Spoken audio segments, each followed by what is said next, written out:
Мойнуна бычак тийген айыл каза болду. Бул туурасында Саламаттык сактоо министринин басма сөз катчысы Жылдыз Айгерчинова билдирди.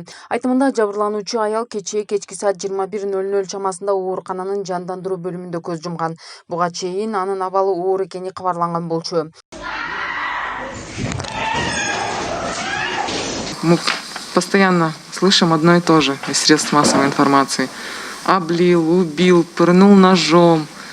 Биз күнүгө массалык маалымат каражаттарынан бычак менен сайып салды, уруп салды, тепкиледи, бензин чачып, өрттөп салды, керек болсо атып салды деген жаңылыктарды окуп жатабыз. Бирок баардык учурда бир гана шылтоону угуп келебиз. Мен аны өлүп калат деп ойлогон эмесмин. Анда эмне деп ойлогонсуң? Бул бизге салтка айланып калгандай. Анткени биз муну менен күрөштү токтотуп койдук. Ички иштер министрлигинин өкүлдөрү бир эле жазаны катаалдантуу менен муну токтото албайбыз деп жатышат. Анда кантип токтотобуз? Мисалы ала качуун алып көрсөк, кыздарды уурдоону мыйзамдык катаалдантуу менен токтоталдык да. Карательными мерами не побороть эту ситуацию. Но вы абсолютно не правы. Каргашалуу окуя 2 күн мурун тагыраагы 17-июнда кечки жуук Бишкектин Дэн Сяопин көчөсүндөгү дүкөндөрдүн биринде орун алган. Анда белгисиз эркек киши аялды бычак менен коркутуп, барымтага алган видеосу интернетке тараган.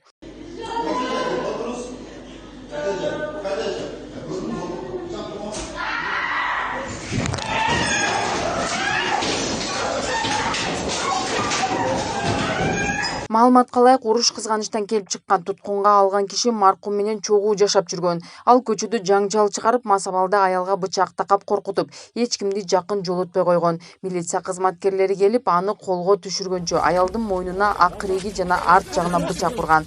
Дарыгерлердин билдиришинче, мындан анын кан тамыры жабыркап, ооруканага жеткенче көп кан жоготуп койгон. Каза болгон келин болгону 36 жашта болгон. Күйөөсүнөн кордук көргөн бул биринчи окуя эмес. Жакында эле Сузакта үрөй учурган дагы бир окуя катталган.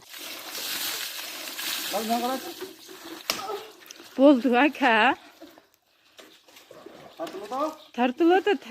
Сабак болуш керек да, бергилерге сабак. Болуптур ака, болду эми.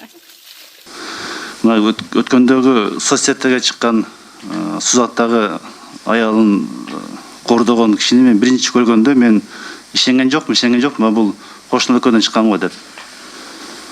Өкүнүчтүүсү өзүнүн Сузактан чыкты.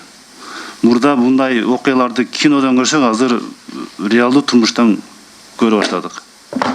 Мына бул жалпы эле Кыргызстандын имиджине, инвестициялык климатка, туризмге, баарыбыздын да Кыргызстан жашаган өзүбүздүн аброюбузга абдан мындай минус болуп атат да. Үй бүлөдө кыздар төрөлгөн үй бүлөлөрдө ушундай көп болот экен да. Эркек баласы бар үй бүлөлөрдө эркек киши андай эмес да.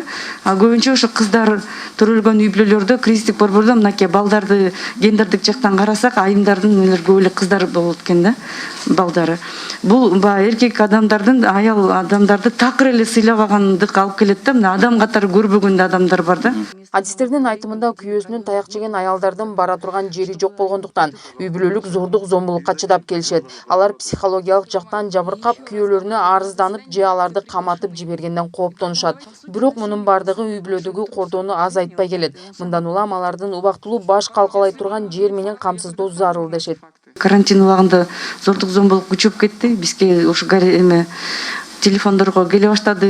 Көбүнчө ички иштер кызматкерлери барганда, зордук зомбулук болгондо айымдар бара турган жери жок экенин айтат да. Ата энесине барса деле кайра эле кошуп коет да, ата энесичи. Анан каяка барса деле кайта алып келип алып, эки эсе сабашат да күйөөлөрүчү. Андан дагы көп кордук көрөт. Анан эгерде муну камат ийсе, ал жактан азыркы ушу кылган эмеси ушу болсо, түрмөдөн келгенден кийин мен таптакыр өлтүрүп коет да, психологически аябай коркутат да. Корккон аялдар анан жашай беришет да.